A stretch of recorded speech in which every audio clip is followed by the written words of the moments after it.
A very good morning to you and welcome to Breakfast from BBC News with Jon Sopel and Louise Minchin. After the attack in Fallujah, US-backed authorities in Iraq urged neighbouring countries to tighten their borders. We'll have the latest live from Baghdad. That's our main story today, Sunday, February the 15th.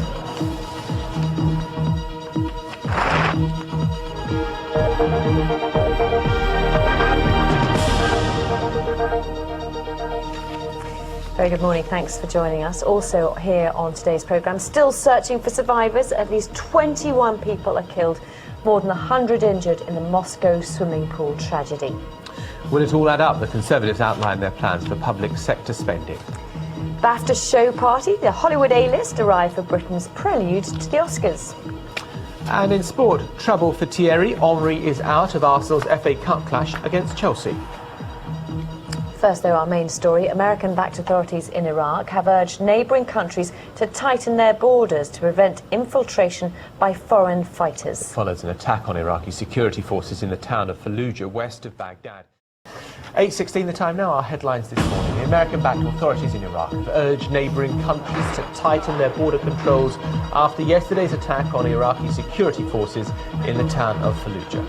At least 21 people have been killed and more than 100 injured after the roof collapsed at a swimming pool in Moscow.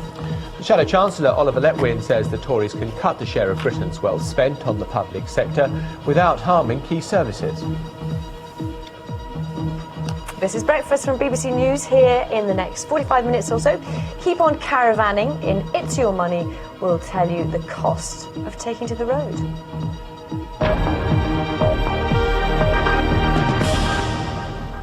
Another sizzling day of sports action ahead of us, Karen. Indeed, thanks very much, John. The headlines this Sunday morning. A 24-man squad has been named for England's friendly against Portugal next Wednesday. Manager Sven-Göran Eriksson has kept faith with Leeds striker Alan Smith, who returns after his controversial dismissal from the last England squad. Arsenal will have to do without the injured Thierry Henry for their FA Cup fifth-round tie against rivals Chelsea at Highbury today. And after wins for Wales and France yesterday, England today begin their defence of the Six Nations title under new captain Lawrence Dallaglio. Those are all the headlines. I'll be back in 20 minutes or so with all those plus more. Okay, fantastic. See you then. Now, it's 25 years this week since the Shah was overthrown in Iran and the autocratic government collapsed. As it prepares again for elections, Iran is still a nation. Bringing you more news on that throughout the morning. But coming up in the next half hour, a full roundup of yesterday's sporting action, plus a look ahead to today's FA Cup and Six Nations matches. We'll also have the headlines in a few moments. That's just after the weather. Here's Jane. Good morning. We've got some fog problems this morning, particularly across Northern Ireland, icy roads too. Western Scotland seeing some fog, as will West Wales and the south west of England. Really some poor visibility in places.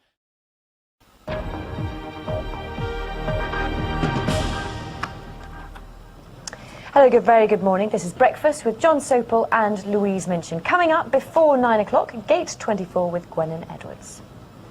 But let's catch up with the latest news. As we've been reporting, at least 3 railway workers have been killed in an accident on the West Coast main railway line at Teebay in Cumbria. The police say 3 railway workers are known to have died and another may have been killed.